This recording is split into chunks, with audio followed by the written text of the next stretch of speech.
See, now they can hear us. They just can't see us. Oh, But now, ready? Watch this magic. Boom, there we are. Are you boom. ready? I mean, I'm ready. they're watching you and listening to you right now. Okay. Ladies and gentlemen, good morning. Good Well, morning. welcome back. As you probably know by now, all three of my viewers, I am Dr. Pete, and this is the local Bizcast. And I now have a very good friend of mine whom I haven't seen in about 321 years. Heidi Losick, coming from the Perfect Pack, but I mean, I just know you as Heidi. I Everybody know you knows as me as Heidi, Heidi. like financial advisor, investment banker, stud guru, wife, mother, president of the garden club. Yeah, I did my homework. I know what we got going Woo! on. Can we get a clap? Ladies and gentlemen, Heidi, welcome. Good morning. Good morning. How are you? I'm good. I'm Yeah. happy to be here. You are, as you can tell, still doing better than me. Sorry, guys. Still a little hoarse. I have no idea what's going on. I feel 100% fine. I just have like no voice. Is it not doing what you wanted to do? Does it ever? Pull it up over there. No, Oh, ooh. it's How like about other that? things. It's not Just supposed to do that, but there and you go. all right. And we're back. So our technology issues. In fact, we were talking about technology issues just before we got on the air. Wait, what were you doing? I got to go into this caveat. Uh, What kind of presentation were you doing? I'm I have a networking group, La Tips, Yeah. and I get to do my first presentation. I'm new to the group, and it was just an epic fail on all fronts for my technology. It wouldn't click. My computer didn't go to the screen, and then the next thing I know, everything that I've ever done that's up on my screen because I don't clean it up Oh, is you're one going of up, and those. everybody in the room is just looking at all my personal stuff. Hey now. And then my husband is trying to show the video and he's clicking it, and he deletes the video. So So what we're trying to say is Ken is very technologically savvy and helped you out over there. So wait, you have everything open. You don't delete anything. Do you have all your dots on your phone, like your little notifications? How uh, many unread emails do you have on your phone oh, right now now? see, unread emails because I have OCD. I have no unread Okay, emails. I good. have no unread messages, but I like to have everything on the top of my computer so I can see everything so I don't have to keep going back in. So I should shut some windows down, but I don't. All the tabs at the top. All and the everything. tabs at the top. I mean, your computer must be like a turtle at this point. Like, I mean, It you is a click something turtle. and like 11 minutes later, it'll Yeah. finally come It's up. like ding, ding, ding, ding, ding, ding, ding, ding, ding. Yeah, that's You got the old crank and everything like that. There's a guy over there. So, oh my goodness, I haven't seen you forever. yeah. We met. It's got to be I remember exactly where I'm at. No, it's like 10, right? They must have been one. they were one. Our little boys were one, and we were at oh god, what was it? Kindercare, right? Or no, not No, Kindercare. It was in no, Ridgewood, Playhouse, right? no, not Playhouse. It was I know exactly where it was. I just can't- Kidville. Kidville. That's it. And it was funny because Kidville is so big in New York City. So I decided to go, and there's two clients. There's myself and his wife and Pete. This and guy. this was it. This was it. So we'd come every day. And then eventually we had to stop because there was no one there. And it was just the two of us and having coffee. And I had to drag his wife to go for Yes. coffee. She's like, no, I gotta watch it. I'm like, no, we're out of here. Yep. She's still like that. No, she's not. I think she's a little better. Sorry. She's not watching this. She's too busy. She's always busy. I don't even think she knows I'm doing a podcast.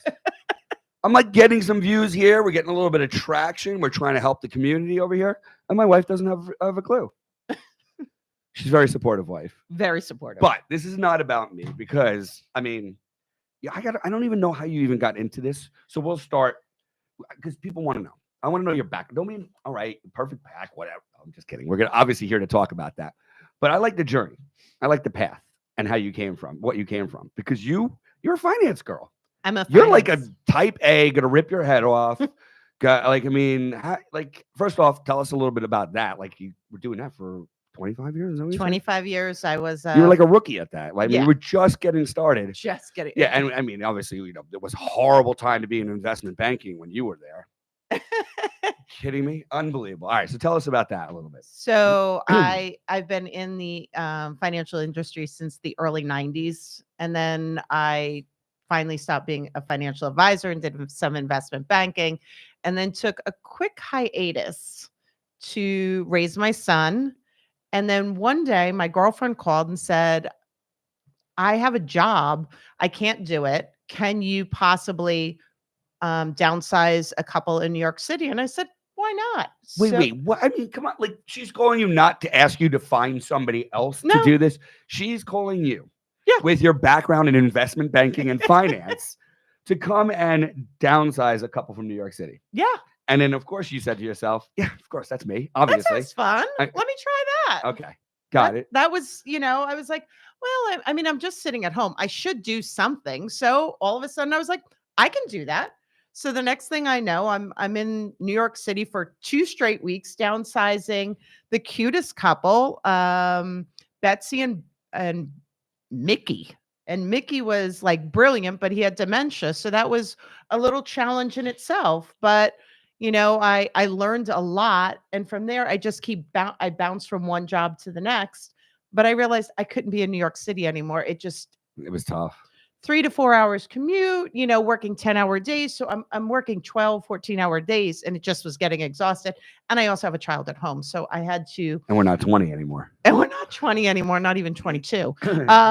So maybe 23. Nobody's telling. I'm not saying anything. I'm not saying anything. Yeah. So, I had to I wanted to start to do some work in New Jersey.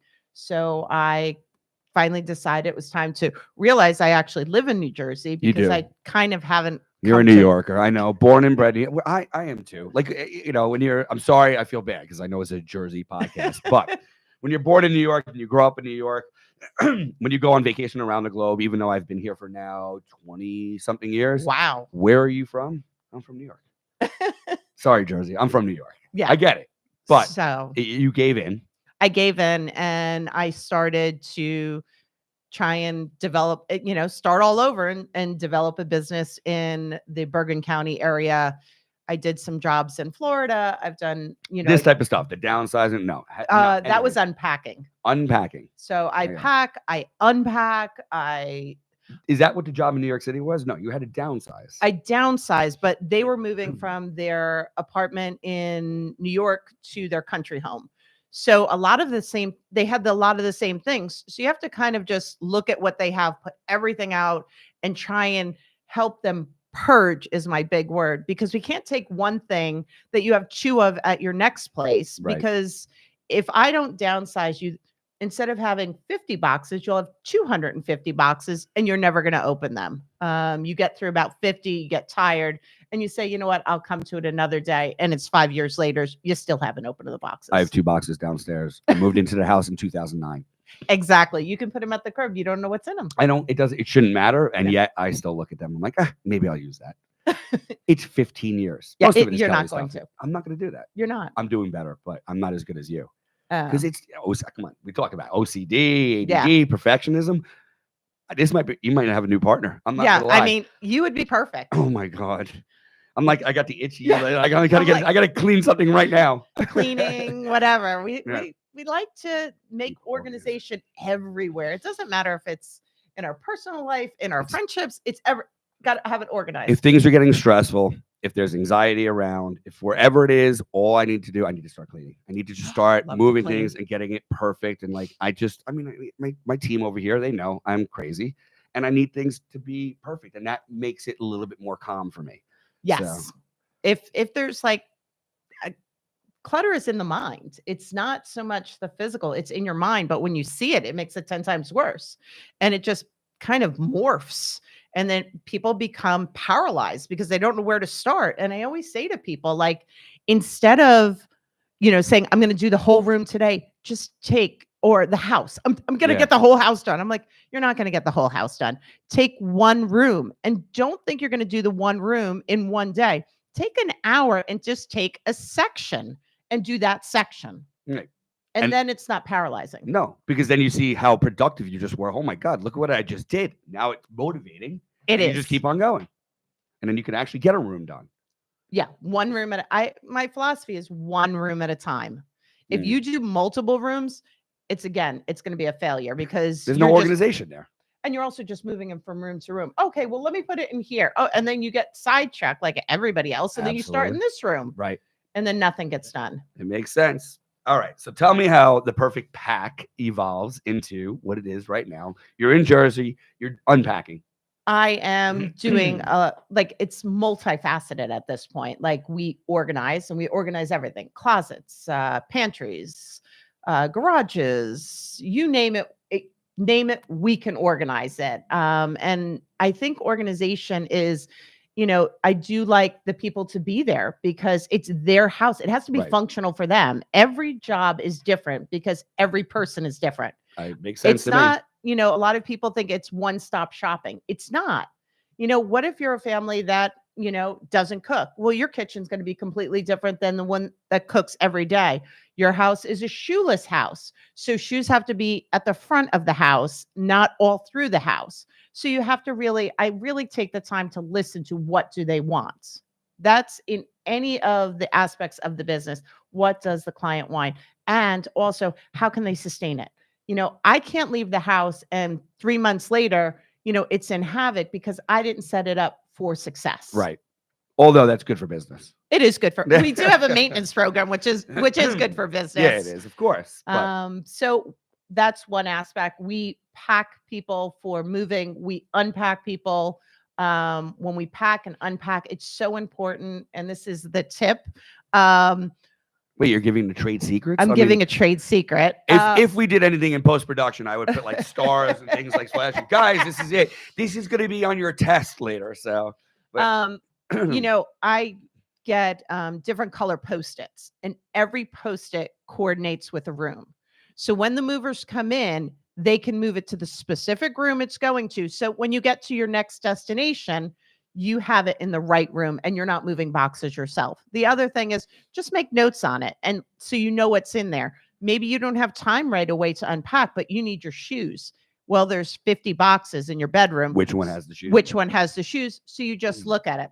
So the other thing we do is we organize, pack, unpack. We do senior downsizing, which is huge right now. A lot of our parents are at that stage where they've been in these huge homes and they need to move to the next, if it's senior, not even like an adult home, like, 55 and older communities 55 and stuff like that. They're going to be going into apartments and just something or something smaller. like that. Yeah. So I take the time to sit with them, which I can tell you, no one can downsize their parents. How do I know this? Oh. I cannot downsize my parents. They don't listen to the kids. They can't do it themselves because it's a daunting process. Yep. And I work with them to help them realize they don't need all of this stuff. You're like a lifesaver. Yeah. You are. Because you're like, to me, when my mother, because we're trying to get her to move, we can't find, you want to know why she can't buy a place?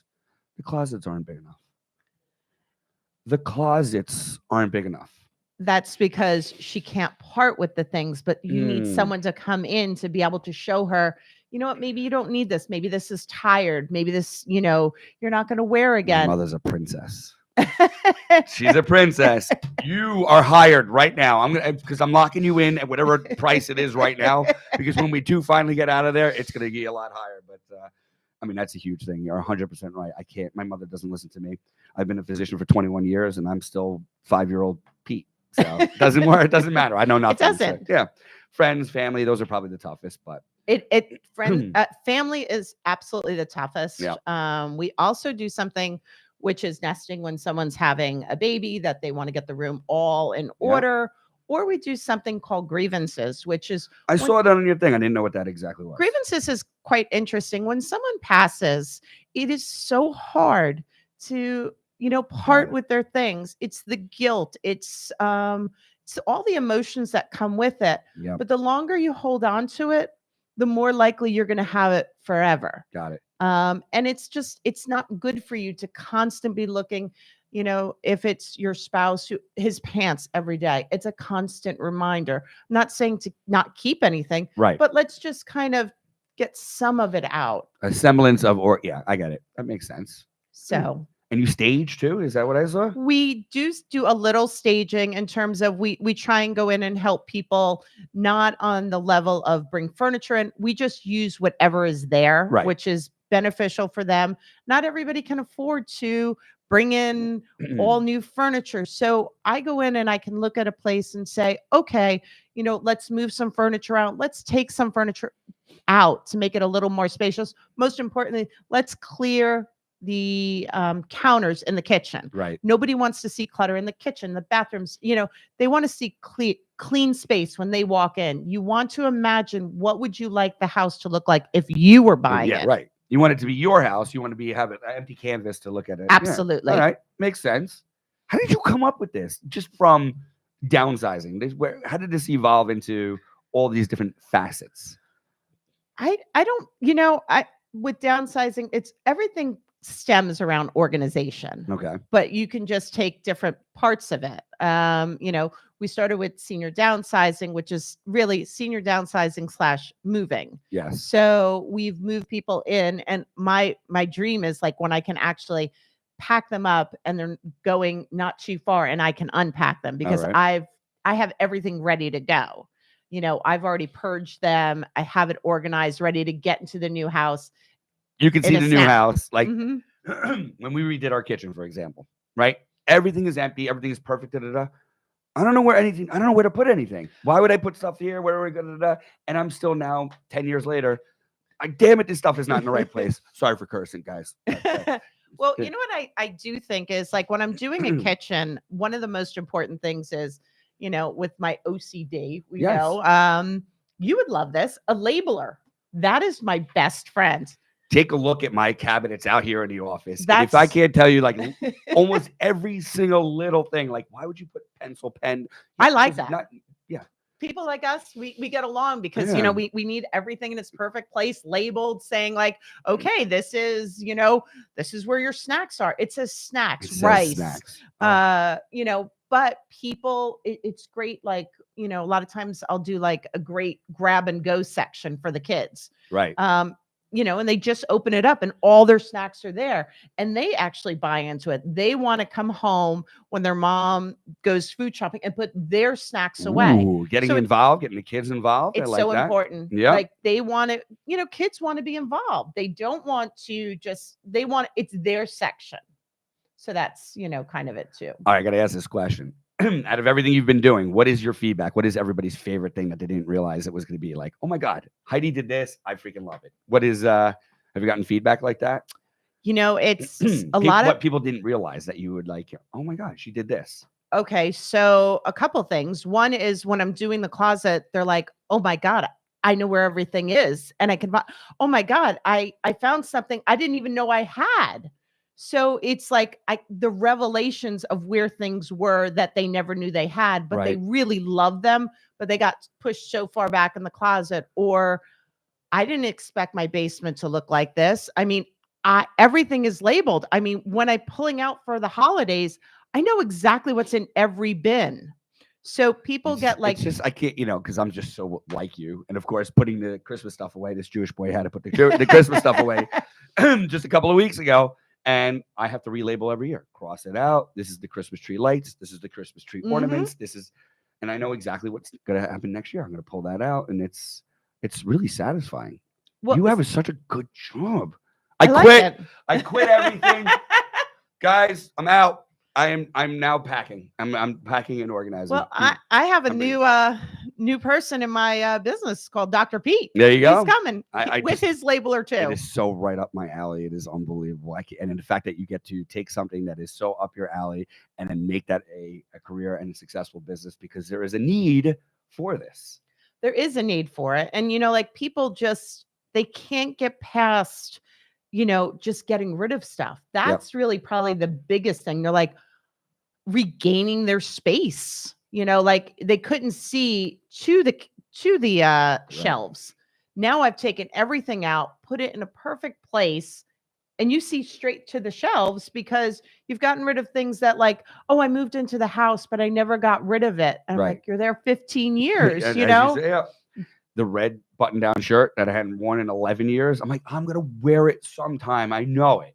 Yeah. I'm not going to wear it. No. And so I keep it. And then as soon as I get rid of it, then I want to wear it. Is that going to happen? No, it's probably not. But I also am not in a philosophy that, like they say, if you haven't worn it in a year, get rid of it. That's just wasteful, in my opinion. Right.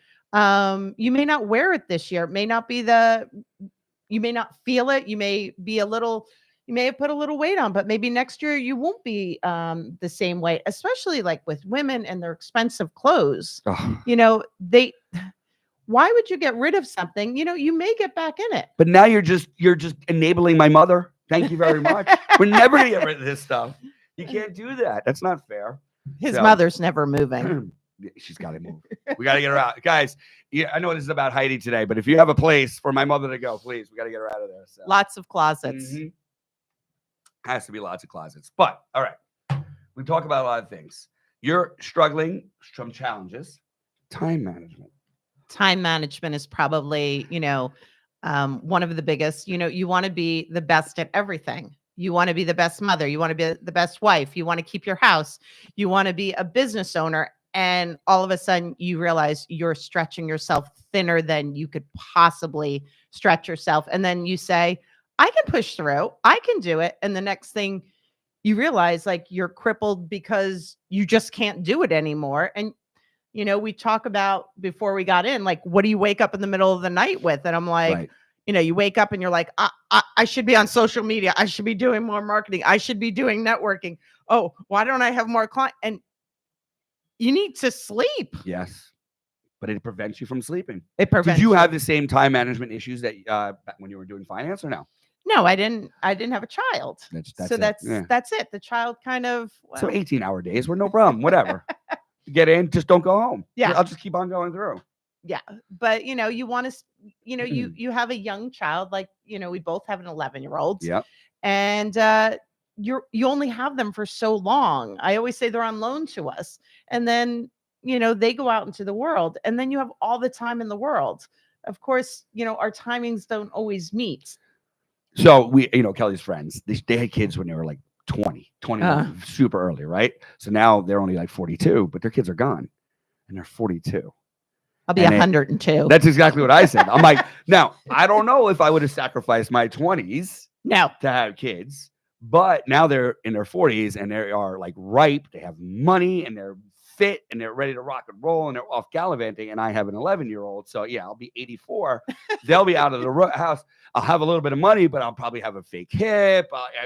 My knees are going bad, the whole 9 yards. So, but we'll have to talk about that. But time management, so what is a pearl of advice that you can give to any of the listeners out there? Pearl of advice is just be kind to yourself. Don't be always thinking you should be doing more. Sometimes sit back and appreciate where you've come, which is so hard for everyone. They see what in my eyes, I see what I don't do, where I'm not getting further ahead, but I never see behind how far I've come to get to where I am. Right. So just, sometimes look in the rearview mirror and say, you know what, I've really come a long way. Sometimes it takes like an event for us to do that, Kelly and I, because where we started, obviously what we've got going on now. Amazing. Our Christmas party, our holiday party. And we actually had it in the Montvale office here. And, I think we had like maybe 58 people at the Poly. It's like the business is growing like crazy. And we just sat in the corner and we looked at it like, look what we did. You've come a long way. I got about 3 minutes of, okay. And then now, okay, what do we have to do next? But at least I got those 3 minutes. That's really important because we don't sit and take those 3 minutes. I feel like in the world we live in, we're always jumping from one place to the next, And it's really nice to hear you sat and just took it in and said, look where we've come. Yeah. And then jumped in, because most times we don't do that. All we do is, okay, we're supposed to be here. We're supposed to be there. And everything's a rush. It's a rush. It's all a rush. And everything's a blur. Yep. And we don't get to really appreciate our lives and what we've done and where we're going, and even our friends. Truth. Look at us. Look at us. Look at us. Proof in the pudding right over here. So, all right. Perfect Pak has challenges. What do you need? What does the Perfect Pak need right now? What if we had 10,000 listeners, which we'll get to? What can my listeners do to help Perfect Pak? What is it that you're looking for? Well, anybody that's, needs some organization, that's number one. They're stuck in their own way. They want to get past getting organized, but they don't know how. That's one.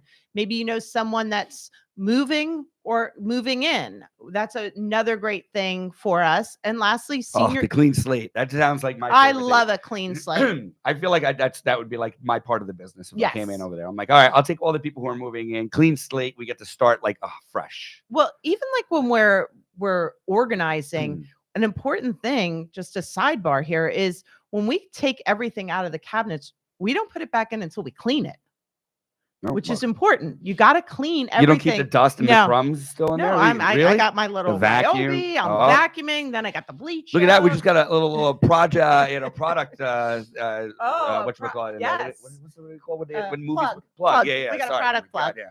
I'm really good at this production stuff. Let me tell you. And the last thing is, if any of you, your parents are looking to downsize in the next year, it's really great to come in and start to purge even before you put the house on the market, so you can clear it a little bit, Right? so people can get the vision to buy it. And then it's a lot less work for them when they finally decide to move. Right. So Makes a heck of a lot of sense. A typical project for you, how long does it take? Like, how long are you going to be in somebody's house, or is it impossible to tell? Like, everybody's so different. Everybody's so different. Like a closet could take 10 hours. It could take 30 hours. It depends on the size of the closet. You know, some of these are huge walk-in closets that haven't been gone through in years. And, do it right once. Take everything out, go through the clothes with them. Whatever they don't want, we do two things. We either try and sell them to get the money back in their pocket, or we donate them and get them a tax deduction. So I'm always looking also, how do you put money back in the client's pocket? That's pretty fantastic. I love that. I love it. Somebody perfect for I was reading this thing. I'm like, I think even before you came on, I'm like, I think I need to do this as a business. So guys, this will be our last podcast. And I'm just kidding. We will continue on. Can you believe this? We have 2 minutes left. Okay. It just goes like this. It does. So tell me one piece of advice that you would give anybody, either professionally, personally, for your business, for anything like that. I always like these little pearls. So give me a pearl. A pearl I'm throwing you on the spot, by the way. I know. Yeah, that is putting me on the spot. I just think one thing that we all need to do is just take a step back in this crazy world that we live in and enjoy. Enjoy your families, enjoy your friends. We can't work all the time. Say yes to things. If it's yes. Say yes. That's yup. It's what yup. That's it. You want to do this? Yup. Just say yup. Yup. Just start saying yes. Because we always, we got to get up early. We got to go to do some more work. We're existing. Why don't we start living a little more? I happen to agree. I say this with one of my best friends. We talk about it all the time. Just say yes. Things are going to happen when you say yes. Sometimes they'll be bad, but that's okay because things will happen. But most of the time it's good. And I just say yes and things will happen. You want to do that? Yes. Do you want to get yes? Let's say yes and things will happen. And we'll keep on saying yes. And it really, you become a little bit more conscious of your decisions, and then you kind of start to begin to kind of control your own life, as opposed to if you're not making conscious decisions, unconscious decisions are being made, and it feels like somebody else is controlling your life. So yeah, you're a puppet. Yeah, that's all. Not anymore. No, because of you. Ladies and gentlemen, Heidi Wolosik from Perfect Pak. If you want to go and find her on social media, she is on Facebook at The Perfect Pak. She's on Instagram at The Perfect Pak 1. And we are still on TikTok now, at least for another 90 days. And that's going to be at the.perfect.pak. Thank you so much for coming. Thank you. I need to announce my next guest. It's a very important guest. Ladies and gentlemen, the next guest is Anthony Russo from the CIA-NJ. He is joining me. Very special time, very special day. Monday night, January 27th, at this coming Monday at 5:30 p.m. And of course, all my business, I have to say, because I'm very bad at this, I'm supposed to say it at the beginning of the show.